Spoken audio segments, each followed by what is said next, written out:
ఆయన కంగారు బడికి వచ్చిండు. ఏందా 12 ఎకరాల భూమి నా పేరు మీద ఏడుందని ఇక దా అని చెప్పి పిలిచిన నేను.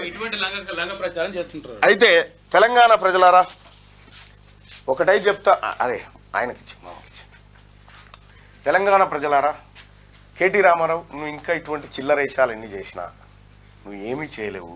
కానీ ఒకటైతే గుర్తుపెట్టుకో, నిన్ను చెంచలగూడ జైల్లో స్థిర నివాసం నీకు ఏర్పాటు చేయకపోతే నీకు నీ కుటుంబానికి తెలంగాణ రాష్ట్రంలో తిని బాగా బొక్కసాలు నింపుకున్నటువంటి నీ కుటుంబం, అవినీతికి పాల్పడ్డ నీ కుటుంబం ఖచ్చితంగా చెంచల్గూడ జైల్లో స్థిర నివాసం ఏర్పాటు చేసుకుంటుంది. మీకు ఇంకొక ఆప్షన్ లేదు. కిడ్నాపులు చేసింది మీరు. ఏది రాధాకిషన్ రావును అడ్డం పెట్టుకొని కిడ్నాపులు చేసి షేర్స్ రాయించుకున్నటువంటి దొంగలు మీరు.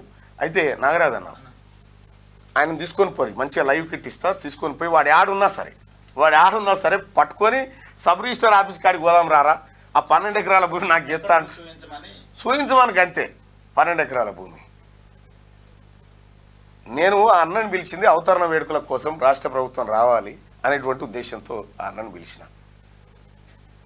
రాష్ట్ర ప్రభుత్వంతో మాట్లాడి ఎట్టి పరిస్థితిలో ఆయనకు జరిగినటువంటి అన్యాయం ఏదైతే ఉందో ఆ అన్యాయానికి ఈయన సజీవ సాక్ష్యం తెలంగాణ ఉద్యమానికి అని చెప్పాలనుకున్నా.